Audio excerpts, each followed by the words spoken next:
Tonight, on episode 30 of the Penthouse Basements Podcast, we take yet another trip to the Thought Bowl. Topics discussed include the original It TV movie, Queen, what's the best Spider-Man movie, we do way too much fact-checking, and listen for an exclusive interview that I've got with the ladies from the Yeah We Know About That podcast. All this and more next on episode 30 of the Penthouse Basements Podcast.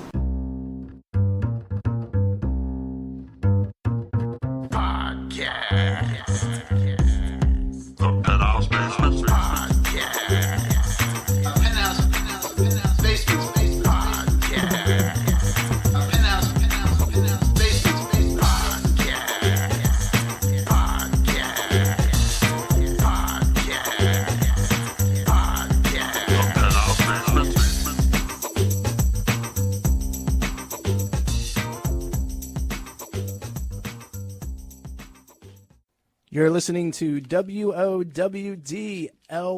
Tacoma Radio, and this is the Thought Bowl. And we're back with world-renowned, internationally known, highly appreciated movie critic David Lamison. How are you doing, David? Very well. Thank you. So much love from me. Yes. So great. So, let's first talk about, a lot of stuff going on in the world. Tons of stuff. We got the Equifax breach where nearly 40% of the entire population could have their personal information compromised. I had nothing to do with that. You had nothing to do with that. Did you check to see whether your information was compromised? No. You're not concerned? No, not concerned. Not concerned at all. Okay. No. Well, what about you, Pete? I did check, and they said it's not. They said it's.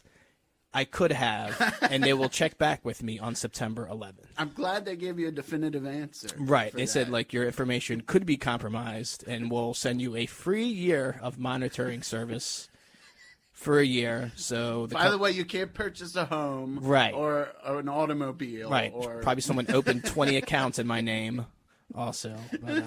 But hey, free monitoring for a year. That's pretty, great. It's pretty generous. Yeah. Of, it sounds like a good trade-off. Yeah, and we have the hurricane coming up the Florida coast tonight.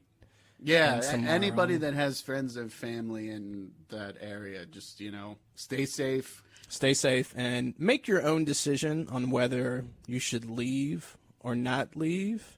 I mean, have all the information, but it's kind of weird to see the visual news networks interview people and basically calling people stupid for staying at their home or wherever they're in. I mean, you may not agree with them, but this is basically everyone's livelihood, all their possessions. Mm-hmm. How hard would it be for the average person to leave everything they own basically behind? I don't think it's as easy as a decision as most people make it out to be. Yeah, I agree.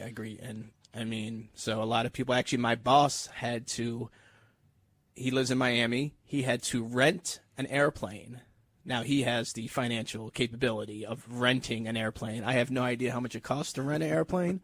I imagine at least $8,000 or $9,000, I would imagine, at the very low spectrum, to evacuate his wife and his wife's elderly father. And he said it was like a zombie apocalypse the last day he was in Miami. People were just going crazy. Man, that's nuts. No more milk and bread. No more milk and bread. And he's in Europe this whole week, so his wife had to board up their house and do it. You take care of that, honey? Yeah, Great. Exactly. He said his wife is not too happy with having to do that all on her own. I wouldn't be happy about that either, Pete. Yeah. I may take the plane to a divorce lawyer. Yeah. So, he said he felt obligated to rent a plane for them. Yeah. Just to, the fact that she had to do all the prep and everything by herself because he was in Europe making billion-dollar deals with tech companies. Oh, that's good. Yeah. That's good. They can afford another ivory back scratcher once the hurricane. Ooh, that does sound an ivory back scratcher. That does sound nice. Yeah. So David Lamison is here to tell us about. He's still here. He hasn't left. He's still with us. And whether you're listening on 94.3 FM or you're listening on Tacoma Radio. Or you're hiding in the room somewhere listening. Yeah. or you just happen to be walking in Tacoma Park and can hear the station, because depending where you are in Tacoma Park, we open all the windows and we just yell. Just yell. And whoever's around, they hear. I think I made that joke last time I was here. So we're going to talk about summer blockbuster movies, the ones that you've seen. So of the summer blockbuster movies, David, which ones have you seen? Really none of them. No, that's not true. Spider-Man, I saw Spider-Man. Mm-hmm. It was very good. I would say it might be the best Spider-Man movie. A lot of people forget about the original Spider-Man 2, directed by Sam Raimi. And I admit I haven't seen that movie in a very long time, but I bet if I go back and watch it, you know, there's always a recency bias with that type of thing, mm-hmm. where when the latest movie comes out, we always think, oh, it's the best thing ever.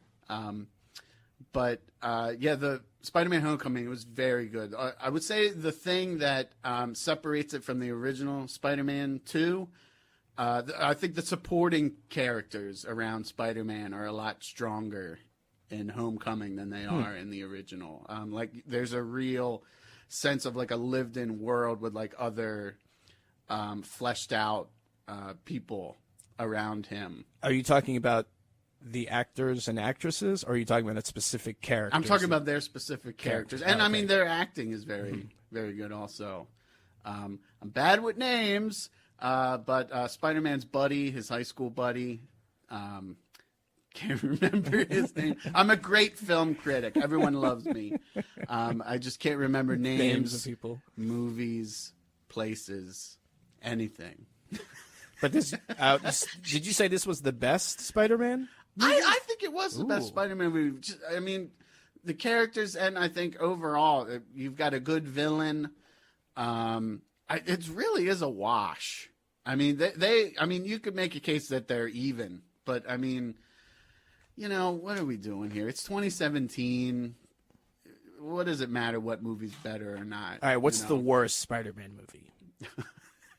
The worst Spider-Man movie is Spider-Man 3 by Sam Raimi. That one's the one with Venom, I think. Not great. Not great.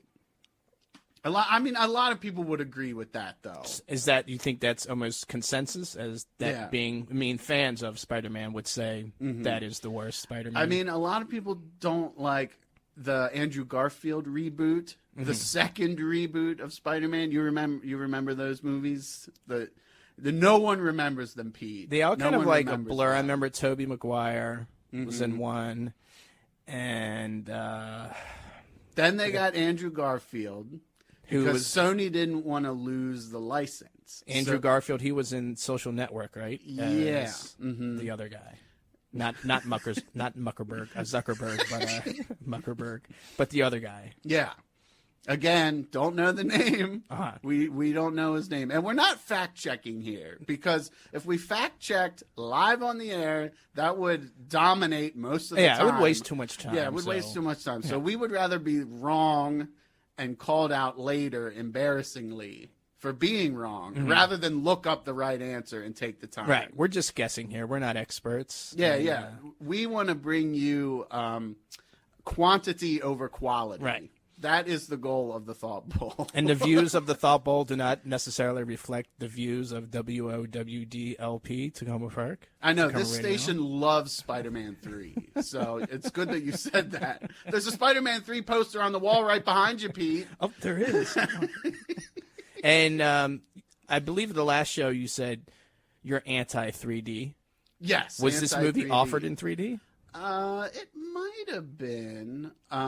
We can talk about another movie that I saw, which I think was overrated. Dunkirk. Now, we saw that movie at the Smithsonian, the IMAX theater. Oh, yeah. And, you know, everybody, they bandied about the terms like, oh, this is going to be as good as Saving Private Ryan. I don't think it was. I think there's like 3 different stories that sort of merge in the backdrop of the Dunkirk story. And I think only one of them was sort of effective as like a gripping character study, and that was of the civilians with the boats. Now, it was a whole fleet of civilians that volunteered to go help the soldiers, but it's sort of only the movie sort of only focuses on one boat of an old guy and his son's friend. Mm-hmm. And I think that might be an area where the movie sort of had a missed opportunity. Going in, I thought that the movie was going to be solely about just like a bunch of civilians that go and help the soldiers. But it sort of takes like a weird turn and focuses on like a couple pilots and some of the guys actually on Dunkirk, and I don't know, it's fractured, and maybe I went into it with a bias because Saving Private Ryan is one of my favorite movies, and when someone said this movie's just as good, oh, well, that was it. I was like, this movie can't live up to that. Come on. Tom Hanks, Vin Diesel. Oh, that's right. I forgot Vin Diesel, who played, didn't he play an Italian soldier? Yeah, and he's like the first to get killed. Oh, really? Wow. The first of the group Spoiler, to get killed. if you haven't seen Private Ryan, which came out 50 years ago. If you haven't seen Saving Private Ryan, you need to see it because it's very good. Is that really your favorite war movie? I mean, I would say it's one of my favorites. I mean, Apocalypse Now is really good. Mm-hmm. But, man, Saving Private Ryan is it's really good. It's really good. What about you, Pete? What's your favorite war movie? So many. The Deer Hunter. That's a great. Though it's not totally a war movie, but a good portion of it. I think it has the best Vietnam scenes of all the Vietnam era war movies. I'm talking about the Russian roulette scene. Yeah. With Robert De Niro and everyone. Christopher Walken. Yeah, everyone earned their Academy Awards. Yeah. On that movie. What else? Hamburger Hill, underappreciated one. You remember that one with Michael J. Fox? That just makes me hungry. And I know it does. And Sean Penn. Where's this Hamburger Hill that I can go get some free grub, Pete? Platoon. Though I watched it recently, I didn't like it as much. Mm-hmm. Full Metal Jacket, which is there's not a whole lot of war footage in Full Metal Jacket, as opposed to Apocalypse Now, which is an entirely a war movie. But I would have I would say Apocalypse Now, the 8-hour version. Kubrick, he just liked to keep filming. That wasn't Kubrick. That wasn't Kubrick? No, it was Apocalypse Now was Brian De Palma, right? No, that's not right. That's not right? That's not right. It is. Well, we'll look that up while we're No, we're not looking anything up, Pete. We're going to have to look this up because I don't want to. That's a pretty important movie. It was one of the big directors. Who were like the 3 or 4 biggest directors? Stanley Kubrick, you said. Michael Bay, definitely. No, come I on. think it was Michael Bay. The Apocalypse Now. It's Steven Spielberg, Brian De Palma, Steven Seagal, and who's the other guy? Scorsese. It was one. I think it was Brian De Palma who did Apocalypse Now. No, I don't think. All right, we're going to look that up.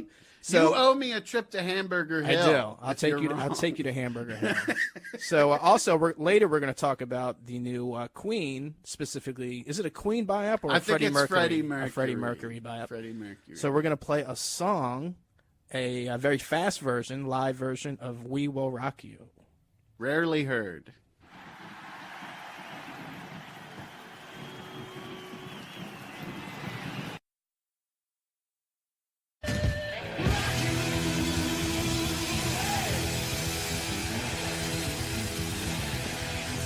You're listening to WOWG-LP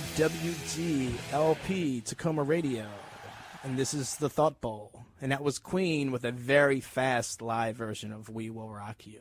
It's a very good song. What's your opinion on that version of that song? I mean, they only released it on that live album, I think. I don't think it was ever on a studio album. And they only played it in the 70s. I think it's a great song, It's weird how "We Will Rock You" is such an iconic song. Like, they still play it at sporting events today all over. And they decided to, like, play with the format and do, like, well, why don't we do this fast version of this song? And, it works well. It works well. Not a lot of people know that it exists either. No. being a diehard Queen fan, Yes. such as myself, You said, is Queen your favorite rock band? Really? By Yeah, far? by Not even far. close? Yeah. Who would, like, your top three? Top three: Queen. That's a good question. I like Stevie Wonder. It's very good. And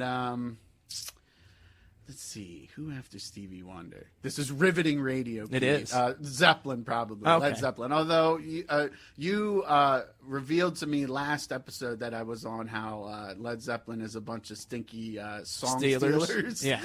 So that may recolor my feelings for them, but they're iconic. They're still good. Yeah. You I'll say my top three would be Pink Floyd. Number two might be Led Zeppelin. Even though they're thieves, Pete. They're thieves. They stole well. And they made Retribution, and since then.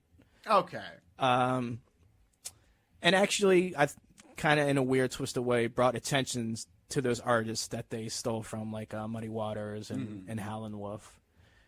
But yeah, it's still kind of messed up, what they did. And number three, that's a tough one. I'd have to say Yes.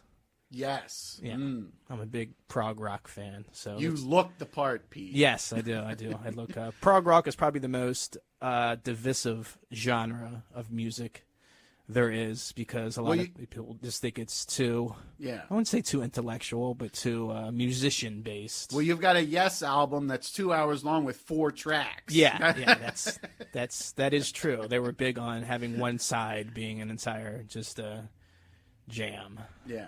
Seek them out. They're like the precursor to like the jam bands, like String Cheese Incident and all that. Oh yeah, and Widespread stuff. Panic, all the all those bands. Speaking of bands, that movie, It. Nice transition, Nice eh? segue, Nice Pete. segue there. Nice segue. There's a reason why you're the host. Yes, segues. It's segues like that. So they're rebooting It, and originally was It even in the movie theaters? No, TV movie. It was a TV, Pete. and it was a TV movie. the one coming out now, was that a TV movie? No, or it's a movie. It's a movie. Okay. Big budget studio movie. Based on a Stephen King novel. Right. Called It. Yes. Also. This conversation is gonna get real confusing to talk about.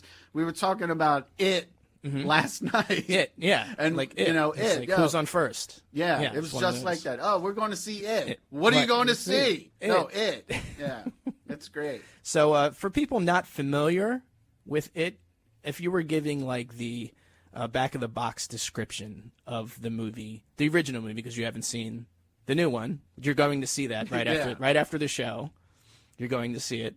So if you had to give a back of the Blockbuster video synopsis of the original It, what would it be? Well, first I would say you've developed a time machine to go Going back to Blockbusters. be in a Blockbuster. Wait, there's no video. more Blockbusters. Isn't there?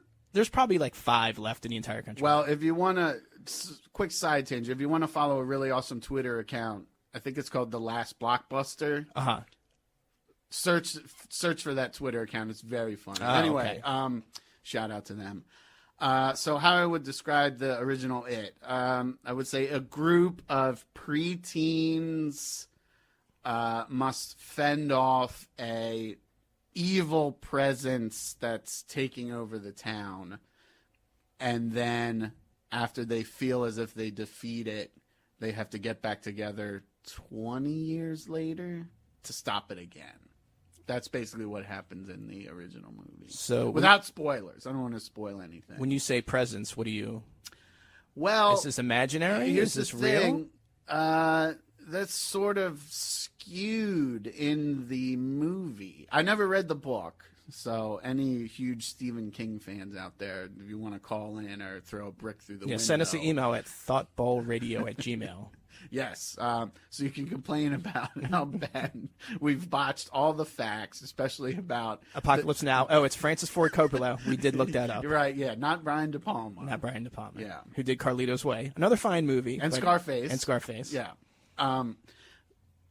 So you're not really sure if the demonic presence, who takes the form of a clown, in the original played by Tim Curry, is probably the best thing about the original. But I mean, I recently saw the original one, and it, I think it's a little better than people say. A lot of people trash it, and there are flaws with it. Like the ending, apparently the production team ran out of money and time. That's why it's a little rushed and weird.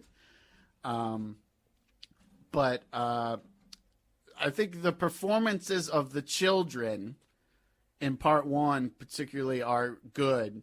And those performances are so strong that it makes you care about the characters, which carries over to the uneven performances of the adults in part two.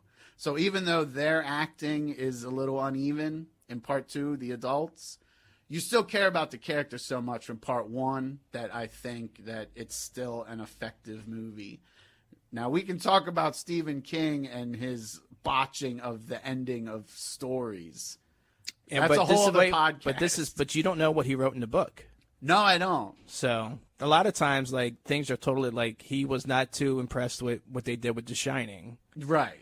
So this could be another scenario where Stephen King had what he wrote in the book could be totally different than what was shown. But I will point to the TV movie version of The Shining that they released, I think, early 2000s. And Stephen King was involved in that more, and he was like, we're going to make a version that's more like the book. And it came out, and it was not great. Was Jack Nicholson in it? No. Who was Steven Weber played? Who was Steven Weber? You never saw Wings, Pete? He was on Wings. That guy, the main guy from Wings. Oh, okay. Now I think the guy with the hockey hair from Wings, Pete. Oh, okay. Now it's Rebecca De Mornay played his wife. Who played Scatman Crothers? Can't remember. It was Scatman Carruthers' brother, Bebop Carruthers. More non-facts. But you said that wasn't very good? No, it wasn't very good. Bad? I would say it's bad. I would say it's bad because it's sort of it was a 2-part TV movie, and they don't have enough in the story to fill the time. And also, in the original book, it's not a hedge maze. Mm-hmm. It's bushes that are animals that are cut to look like animals that come alive and terrorize. Yeah. Uh-huh. And it's just not as effective because the special effects look like a dumpster fire. They look horrible. This is early 2000s CGI, and they don't look. Oh, okay. They don't look good. They don't look good, Pete. This is supposed to be the big centerpiece, scary thing, right? Replacing the hedge maze, the huge iconic hedge maze from the original Shining movie, and it's a dumpster fire. Huh? Doesn't look good. Is this available somewhere to watch on some? I hope not. Oh, I just want to see it just to see. So I remember vaguely it coming out, but me kind of feeling this is not going to be that great. Plus, probably the guy from Wings probably turned me off. Steven Weber. Not Paul McCartney in Wings, which I love. I love Wings. They might be my 4th favorite band. But the guy from Wings, the show about a small airline? Is that the premise of Wings? People don't remember Wings. This was a post must-see TV NBC sitcom. So this is, I think, after Seinfeld, after Cosby Show, after Cheers. Maybe it overlapped with Seinfeld. No, Seinfeld was way after the Cosby Show. Right. No, but what I'm saying is NBC's glory days. Oh, okay. I see what you're saying. Wings was a news radio. Mm-hmm. A middling type of on the popularity scale for NBC. Yeah. Oh, okay. All right, back to it. No, I want to talk more about middling NBC sitcoms, Pete. That's why people are tuning Facts of in. Life. Yeah. Facts of Life. Don't you dare call that show middling. Don't you dare. So the original so it was on a regular TV network. Yeah, I think it was ABC, I think. And you said it was in 2 parts? 2 parts, yeah. Part 1 was... Part 1 was strict, and they're sort of doing the same thing with the new movie. Part 1 is going to be strictly focused on the kids' story, and then part 2 will be the adults. And with the new movie, they weren't even sure if they were going to be able to do the sequel, but this first theatrical movie has gotten positive reviews, and it's probably going to be a hit. So now they're going to go ahead and do the second part with the adults. Are they going to make it like a Back to the Future 2 and 3 where they release them really close to each other? Like 3 months from now, are they going to release this? I think they're going to try to release it as soon as possible. Oh, okay. Yeah. Huh, that's interesting. Hopefully. I mean, it would be horrible for it to be like a Lord of the Rings type situation where we have to wait like 2 years for the sequel to come. Yeah. I mean, with horror movies, I think it's a little different when you're releasing sequels. Mm-hmm. Like, I mean, it's not going to be like Saw. Like, there's not going to be like a It 8 coming. Hey, you never know. Running out of ideas, so they might. And what's your feeling on clowns in general? Don't bother not you. Not really a fan, I'd say. Not really but you're not. You're not terrified of them, but you're not. Oh, I mean, they are terrifying. Do they disturb you in a way? I mean, it's a bad rap that the clown has gotten. Speaking of bad raps, the Insane Clown Posse. Speaking of clowns and bad rap. Another way that the clown has sort of strayed from his roots. Right. The roots of a fanciful jester, entertaining children and those young at heart alike at the circus or at a fairground, if you will. Right. These are the origins of the clown. But now it's sort of been warped and twisted because of this It movie. And I don't know. I think it's more Wayne Gacy dressing up like a clown. That's another way. And killing people. Another way. You don't have to look him up. If you don't want to. You don't have to look him up. Is it loosely based on Wayne Gacy? No, this is much more supernatural. Oh, okay. I mean, maybe Stephen King was like, we're going to scare people with the image of the creepy clown. Right. But it is a lot more supernatural than anything, Than anything physical. Yeah. Oh, okay. I got it. I once heard why people. I have like a few friends that are literally, grown adults that are literally terrified of clowns. Oh, it is a thing. Oh yeah, it's a thing, Pete. Yeah, it's a thing. And when we play the second Queen song, I'll look up what that actual thing is actually called. We got a lot of fact checking to do. We have a new laptop in here. We have a fact checking laptop in here. That's what it's called. And I've heard psychologists describe this as, so a clown represents your naked soul. You're like, when you're looking at a clown, the makeup and everything represents yourself without the facade of everything that we gather in our physical world. And, and that scares people because they're looking at like their naked soul. My soul has a giant orange afro. Yeah. I feel the same way about zombies. Like zombies, not disturb me, but I'm just not into anything like associated with zombies because I feel it's the same thing. I don't know what exactly is going on a psychological level, but something turns me off about anything involving zombies. And no, I've never watched The Walking Dead, and people need to stop saying, "Oh, you really, really need to watch The Walking Dead," because I'm not going to watch something. As a typical zombies. viewer, someone that started watching it, stopped at season 2, started again, and stopped again because of like various lame story choices. You don't have to watch The Walking Dead. Pete. Oh, really? You think it's overrated? You think it's overrated? It for every 2 things it does well, it does 3 really crappy things. I would stick to the comics. Oh, okay. And play the Walking Dead adventure game. Oh, I play the Walking Dead pinball machine, which I really like, but I have no idea what's going on there. Yeah. So I don't know any of the characters. So and the pinball machine in the middle, there's a giant naked, grotesque looking thing that's like seems to be stuck in a barrel, and you're just supposed to shoot at him. That's just a mirror in the middle, Pete.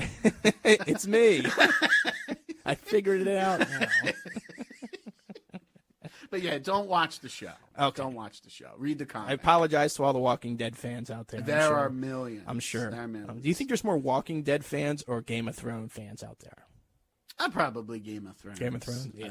I think so, too. Walking Dead is old hat now. Yeah. Everybody wants to get... I don't watch Game of Thrones. You don't? I was just going to say, a lot of people are so surprised whenever I say that. Yeah. Like, you look like a weirdo that would be into Game of Thrones. Yeah. I don't watch it. Do you not watch it because you don't have HBO? No, we have HBO Go. But we watched the first episode. And you just I mean, it didn't like grab me. Like I didn't hate it, but it wasn't a thing where I gotta keep watching. Right. Like, I don't know. Maybe we'll get back on it at some point. I mean, we watched Glow, which was good. Oh yeah, I love that. I think that's one of the best things I've seen recently on any of the streaming services. Black Mirror, I would recommend that. That's sort of like a horror anthology. Oh, okay. Like the Twilight Zone. Okay. Like every episode is its own little story. contained Yeah. thing. Oh, okay. I have to check because I saw that on because you like this, you might like that, and Black Mirror was one of them. I was like, I have no idea what this is or it's about. Yeah, the next season's coming soon. They just released a trailer for it, and it looks pretty good. Looks pretty good. Yeah, I would definitely recommend Black Mirror. I think it's Netflix only, but don't quote me on that. Oh, okay. Yeah. So it is a reboot. So just run down some of your successful reboots and unsuccessful reboots. I think you mentioned The Shining was an unsuccessful. Yeah, well, the TV movie versus. I mean, we can debate whether or not you think Force Awakens was a reboot or not. I mean, I would say that it's a successful reboot of the Star Wars franchise. It's sort of a sneaky reboot where they sort of rebooted on the fly, but it's not really a reboot. But I'm confused with all the recent ones. Is Force Awakens where they actually give an episode number? Yes. Then I don't view that as a reboot. I just view that as a continuation. Well, it is sort of the same story as New Hope, Pete.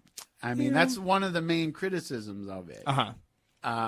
You know, they just redid A New Hope with Luke Skywalker as a female. Right. Which, I mean, I think they did it effectively enough that the reboot, if you want to label it as a reboot, you can, but it's not a negative in my mind. Maybe the Planet of the Apes movies. Those are reboots. Are you talking about the Tim Burton ones? The Tim Burton ones. Yeah. Nobody remembers these Tim Burton Planet of the Apes movies. I think they only did one because they were trying to reboot the franchise with Tim Burton in the late 90s, I think. Oh, wait a minute. Was this the one where who was in that? Who were the stars of that? Marky Mark was in it. Yeah, that was. Yeah, all those are reboots. I mean, that was. And these but they only did one, I think, because it was so. They've done two other ones. No, but this is the second attempt to reboot Planet of the Apes with James Franco and the CG Caesar. These are not the same as the Tim Burton. You can't reboot something. Once you reboot something once, everything else. else. This is a double reboot. These reboots were made for walking, Pete, and they're walking straight into your heart. No, I mean, it's the original, and everything else is reboots. So right, the ones with Marky Mark, the ones with James Franco, and the other ones, those are all reboots. Right, but what I'm saying is the Tim Burton unsuccessful reboot, obviously. I thought that one. I thought you didn't the last even remember it. Pete. No, I thought that one was the better ones of the reboots. That was more in line with the Tim Burton. That I felt that was more in line with the original ones that came out in the late 60s, early 70s. I mean, this was an era, and that era still might be going on, where a studio exec was like, hey, we're out of ideas for this reboot. Let's give it to Tim Burton. He's crazy. He'll do something weird with it. Oh, yeah. You know, any sort of property that the studio doesn't have an idea for, they just give it to Tim Burton. Yeah, it does kind of seem. Have you seen the documentary? What was the Superman movie?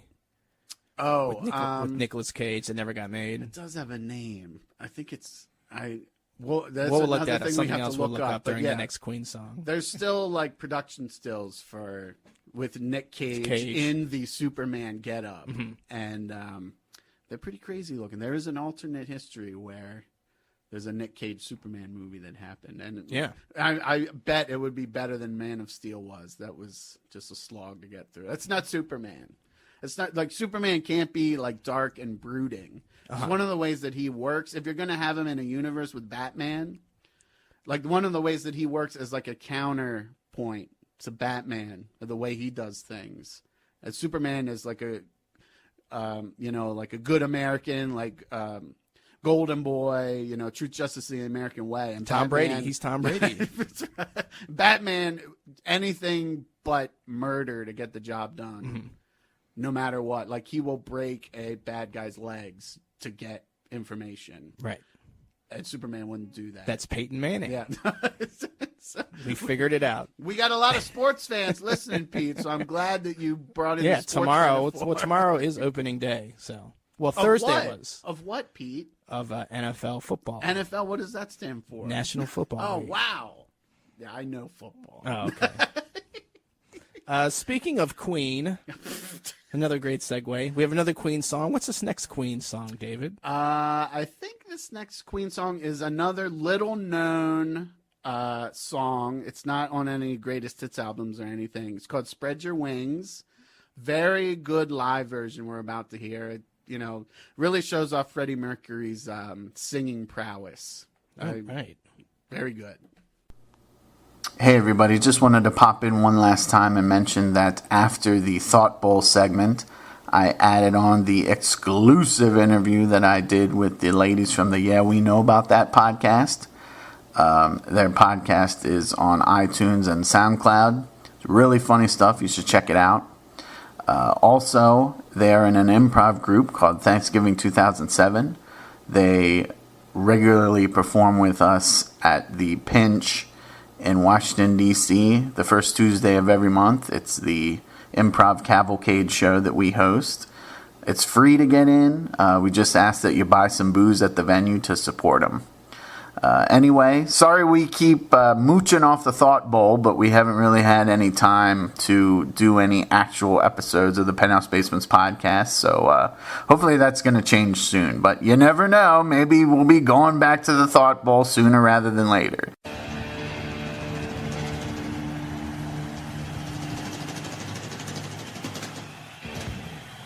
You're listening to WOWDLP Tacoma Radio, and this is the Thought Bowl, and that was Queen with Spread Your Wings. And continue listening to Tacoma Radio. We're out of here at 4, but there's some fabulous shows that follow us from 4 to 6 p.m. It's Roadside Attractions with Brian, playing traditional country music and rockabilly from today and yesterday's. And from 6 to 8 p.m., it's Roots and Wings Radio. Did I say that right? Roots and Wings Radio. And it's the Roots of America in musical form. So continue listening. We have programming 24 hours a day. And we have a lot of, past week or two, some shows have switched from their normal time to a different time. We used to be on from 4 p.m. to 5 p.m., so if you're wondering, where's my favorite show? What time is it on now? Just go to tacomaradio.org and you can find show information. If you want to donate to the station, that's great. Donate $100, $1,000, $10,000, whatever you can afford. There's a simple and easy donate button. If you want to volunteer, there's stuff to volunteer for. Donate to keep me off. Yeah. And if you want to do what we do, you're like listening to this show, like, it's something I'd like to do. I can do better than these clowns. Not the clowns from It or the Insane Clown Posse, who are having aren't they having a jamboree or something pretty soon? The Insane Clown Posse. Yeah, I think it's like coinciding with a alt-right march. Yeah, and like the ICP has come out and they've been like, we're clashing with these guys. Yeah. So, don't get in our way, alt-right. That's right. Guys. Don't mess with the giggolos. Yeah, giggolos or whatever they're called. The giggolos. So if you maybe want to, have a show yourself, there's also information about that. And we just heard a Queen song, Spread Your Wings, and we're playing Queen because there is a new rock biop coming out about Freddie Mercury. Not necessarily about Queen, but about, Freddie Mercury is I Queen. think it's about his very flamboyant character, so they wanted to make a movie about it. Right. If you threw him in the water, he would be able to light on fire. He's that flamboyant. Yeah. When most people think of Queen, you think of Freddie Mercury. Oh, yeah. I mean, people think of Led Zeppelin, you might think of Jimmy Page or Robert Plant. Mm-hmm. You think of The Who, you might think of Peter Townsend or Roger Daltrey. But you think about Queen, unless you're like a guitar player, you might think about Brian May. Yeah. But 95% of the people, you say Queen, they're thinking of Freddie. It really could be called Freddie Mercury and Queen. Yeah. Really, because he was a very dynamic frontman and the face that you saw for Queen.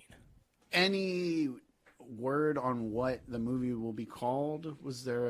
Did they release that at least? I know Entertainment Weekly, they posted a picture of Rami Malek as Freddie Mercury. I don't know if you've seen it, but if you haven't, look it up. It looks just like Freddie Mercury. Like, he looks insane. Like the transformation that just look it up. I can't do it any justice. Yeah, it's pretty amazing. Yeah, I think it was Entertainment Weekly that released the photo. Yeah.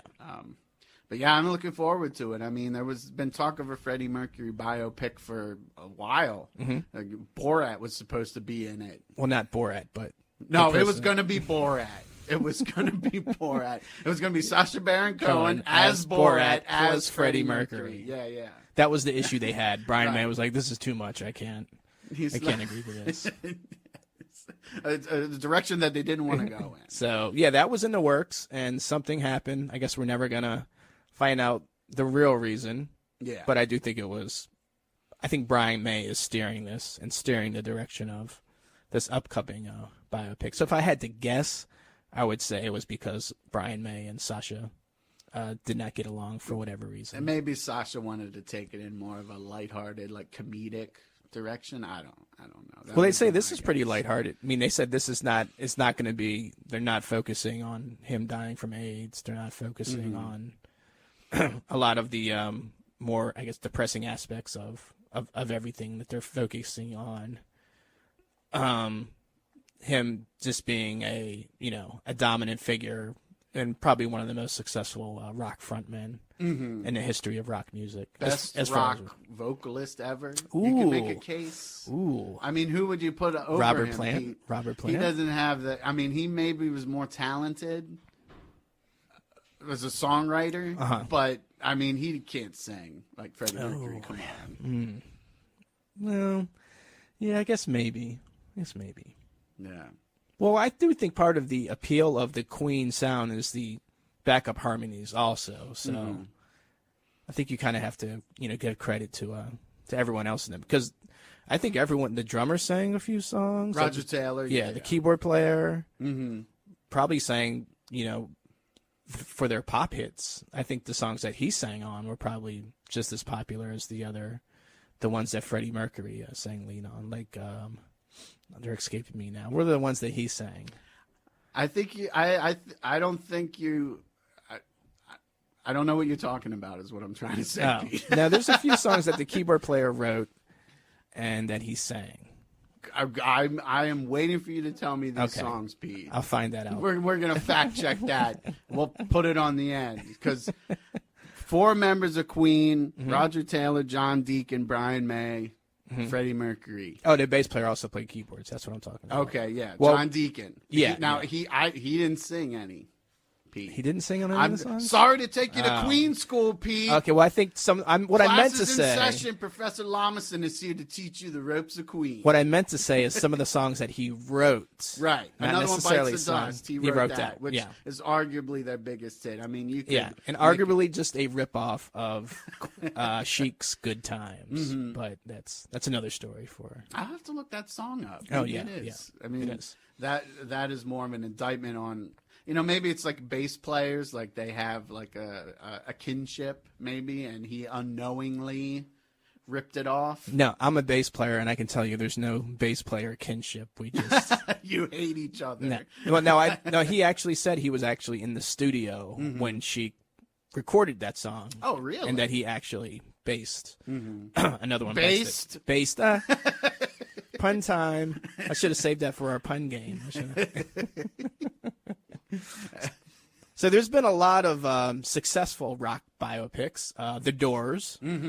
Val Kilmer. Yep. He is a better Jim Morrison than Jim Morrison, in my opinion. I think Jim Morrison's family might have something to say about that. I think one of the main things that helps a biopic is if you are able to have the music.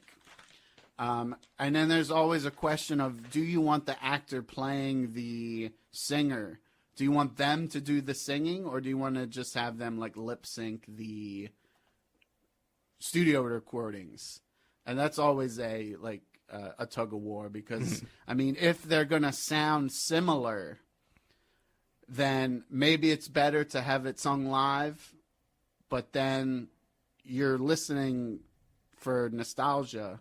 So maybe you just want to hear the old tracks. I mean, I'm not sure what they're going to do here. I don't know if Rami Malek has any kind of singing chops or anything. He said it was a combination of his voice on some things and old Freddie Mercury tracks that they did some type of blending process that it's going to be. Because I believe Val Kilmer did all the vocals for The Doors, and Joaquin Phoenix did the same for Walk the Line. Okay. So there has been very successful attempts at the redoing the music. Yeah, it's a fine line. Yeah. Because, I'm a huge Freddie Mercury fan, and you don't.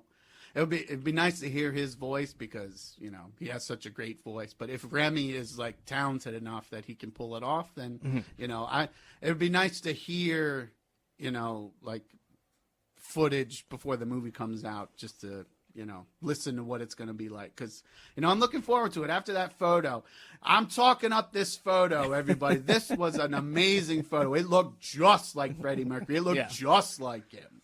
Yeah, and one thing I don't think a lot of people realize is about day-to-day actors. At one point, they probably were trained singers or been in musicals. So you would be really surprised at there's a really great video of Robert Downey Jr.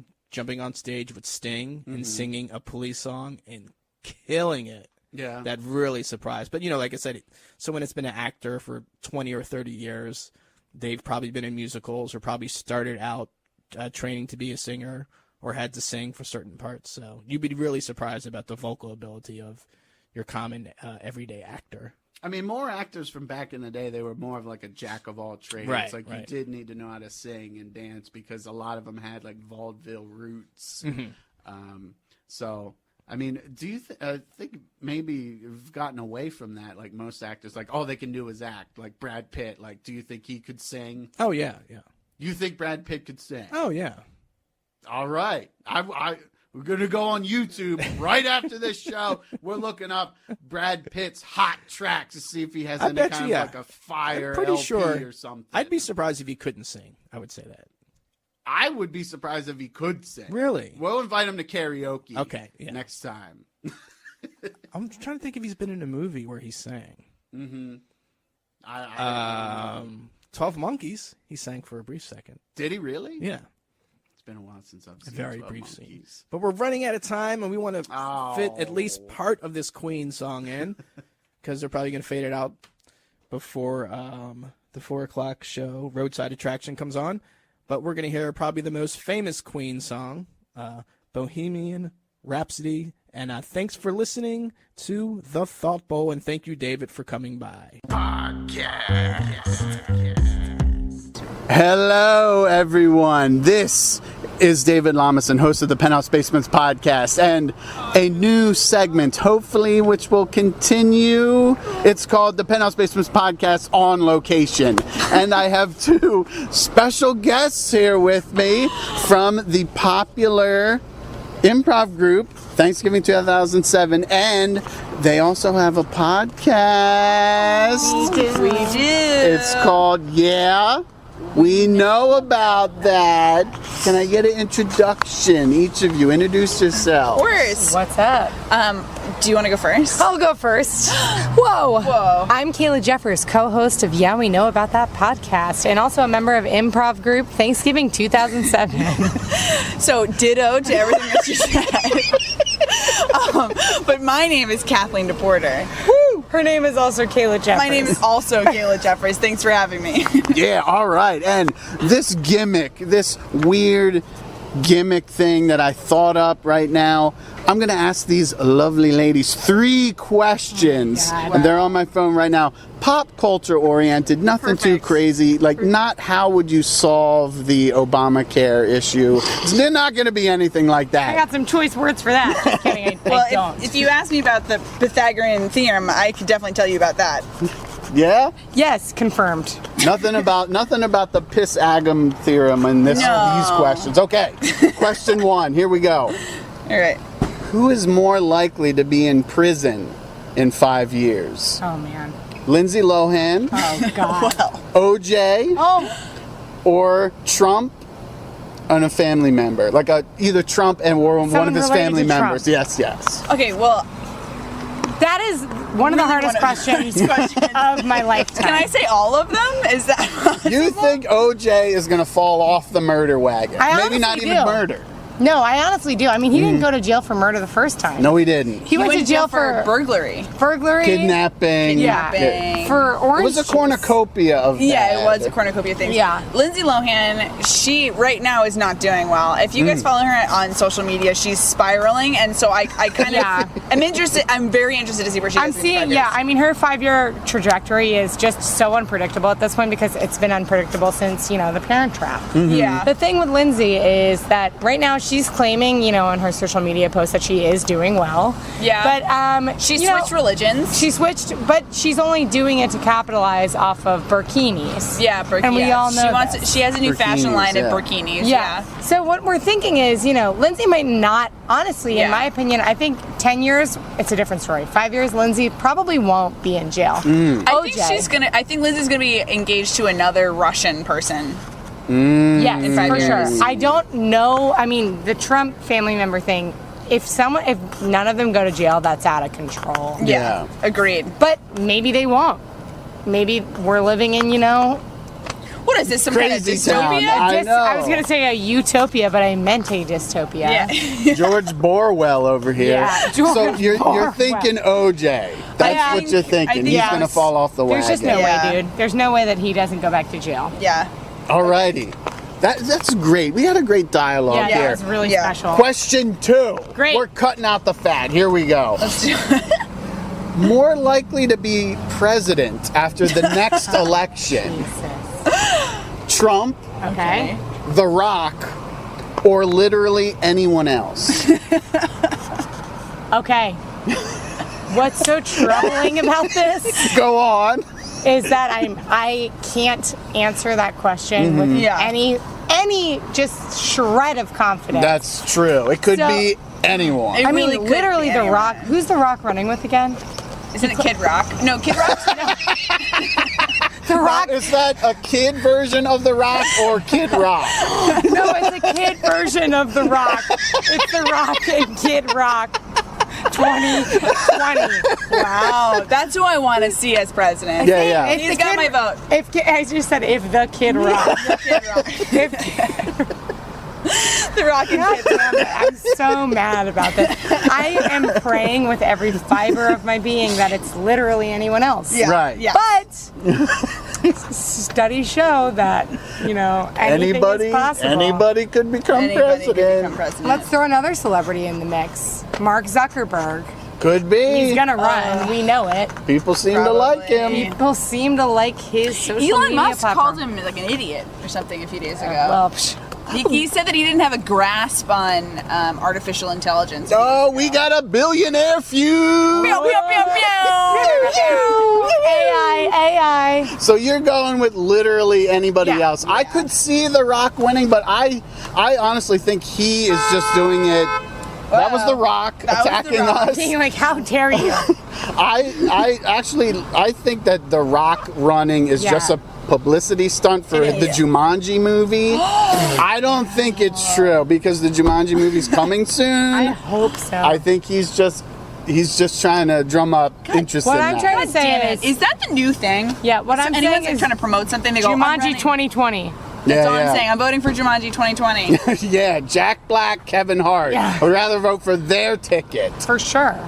They're bringing hilarity back. Sure. Yes. So- they've got my vote. Anybody else, Yeah, I I think think. that's the I answer, really hope definitive. that is the answer. Definitive answer. Final question. Okay, so Right, this right. one, a bit of a controversy, Okay. but here we go. All right. So you have the ability to be a invisible phantom, Okay. I already like it. like fly on the wall type thing, Yeah. during an event. Which of these 3 events do you pick? Okay.